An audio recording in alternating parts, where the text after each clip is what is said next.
Gugatan itu dilayangkan oleh lebih dari 1.000 konsumennya melalui class action.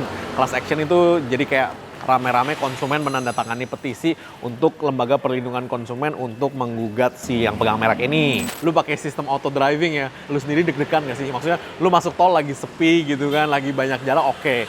Begitu udah mulai rame dikit, orang-orang tolol-tolol itu motong-motong ke kanan dari kanan dan ke kiri, dari kiri dan ke kanan, lu bisa spot jantung juga sih, karena itu bisa tiba-tiba mobilnya ngerem mendadak. Tapi kalau menurut gua ini masih problemnya nggak terlalu parah sih.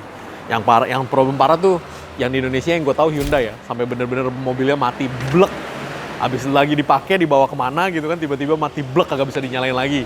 Itu kalau itu parah sih, itu tergolong parah sih kalau itu sih. Kalau ini ya masih oke lah ya. Cari bengkel mobil yang tepat, ayo ke Dokter Mobil aja. Jujur, cepat dan juga lengkap, ayo ke Dokter Mobil aja. Kualitas yang terbaik, harga juga bersahabat. Percayalah, di Dokter Mobil pasti beres. Hai Romo Lovers, kali ini gue akan kasih berita tentang Tesla yang digugat ribuan konsumen di Australia. Nah, oke, lo harus tahu dulu apa yang digugat dan kenapa dia digugat. Australia itu adalah negara yang sangat besar sekali, dengan penduduknya yang sangat kecil sekali dibandingkan sama besar landmass atau besar luas tanah di negaranya. Jadi, kalau dulu gue sekolah di sana penduduknya nggak sampai 20 juta, itu di whole Australia. Di mana Australia itu panjangnya hampir sama kayak Indonesia, dari Sabang sampai Merauke-nya. Tingginya juga hampir sama Indonesia, cuma di tengahnya itu kagak ada air, di tengahnya itu gurun pasir, jadi tanah semua. Sehingga kalau lu keluar dari kota besar, jarak antara satu kota dengan kota lainnya itu very far away. Makanya kenapa jenis mobil yang ada di situ juga berbeda, dan itu kalau summer panasnya minta ampun. Kalau lu orang di Indonesia kalau belum pernah ngerasain panas 45 derajat, jangan. Itu panasnya minta ampun. Gue pernah satu kali ngerasain panas 45 derajat, dan kalau winter dinginnya ada yang sampai salju. Jadi lu harus tahu perbedaan cuaca ekstrimnya itu sampai seperti itu. Nah, gugatan itu dilayangkan oleh lebih dari 1.000 konsumennya melalui class action. Class action itu jadi kayak rame-rame konsumen menandatangani petisi untuk lembaga perlindungan konsumen untuk menggugat si yang pegang merek ini. Nah, yang dipermasalahkan adalah pengereman mendadak menjadi sorotan utama. Nah, katanya pengereman mendadak itu menurunkan kecepatan secara drastis yang sedang melaju di jalan raya. Dan kejadian ini cukup umum sehingga rentan mengakibatkan kecelakaan dan tabrak belakang. Itu yang nomor satu ya. Jadi kan itu dia punya.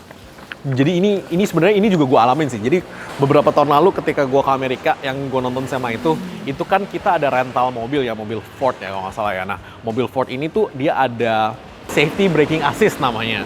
Jadi safety braking assist itu dia ada sensornya di depan, dimana kalau mobilnya terlalu dekat itu dia menganggap terlalu dekat itu dia akan ngerem sendiri. Dan itu gue alamin beberapa kali di highway, which is agak-agak berbahaya sekali. Karena kadang-kadang kan kayak lu motong ganti jalur atau orang motong lu itu kan kadang-kadang dia jaraknya kan nggak bisa lu tentukan selalu safety-nya berapa kan. Nah, si sensor ini kan pasti ngebaca, dan kadang-kadang bacaan itu ada yang bacaan salah. Sehingga ketika dia membaca salah, mobil bisa ngerem sendiri loh. Bener-bener itu mobil bisa ngerem sendiri, sampai gue sendiri juga bingung, ini mobil kenapa gitu kan bisa ngerem sendiri. Nah, itulah yang terjadi. Kalau si Tesla ini kemungkinan pengeremannya dia ngebacanya agak-agak error, sehingga yang jaraknya berapa dia udah ngerem mendadak sampai dia berhenti, dan itu berbahaya sekali karena lu bisa menimbulkan tabrak dari belakang. Yang nomor 2, klaim jarak tempuh dianggap menyesatkan. Nah, ya itu terjadi pada semua mobil listrik, nggak cuma satu. Yang diomongin oke, range-nya 300 kilo. Pada prakteknya nggak mungkin lu dapat 300 kilo. Karena faktornya banyak. Lu hidupin AC, naik gunung, macet, panas, dingin, itu faktornya banyak sekali. Dan ini sampai digugat berarti ini benar-benar berpengaruh signifikan terhadap jarak tempuhnya. Yang ketiga adalah sistem autopilot yang dipermasalahkan. Nah, mereka sangat mempermasalahkan ini karena menurut mereka gara-gara sistem autopilot yang menyebabkan pengereman mendadak pada sejumlah mobil. Cuman sejauh ini hanya ada 6 aduan terkait pengereman mendadak itu. Nah, kalau ini sih susah ngomong ya. Namanya lu mau nyobain barang atau software eksperimental, which is autopilot driving, ya udah pasti ada problemnya. Dan mungkin yang di Australia sistem autopilotnya kurang dikalibrasi atau disesuaikan dengan kondisi kendaraan yang ada di lokal situ. Jadi kalau menurut gue ya ini harus diperbaiki aja sih.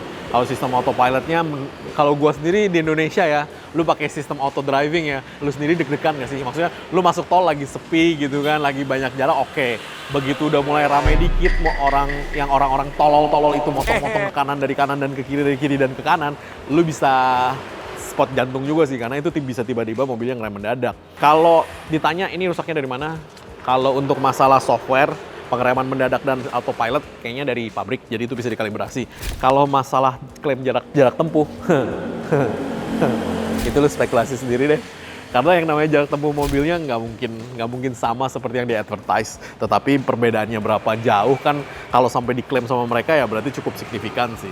Tapi ya kita lihat bagaimana hasil klaimnya. Tapi kalau menurut gua ini masih problemnya nggak terlalu parah sih.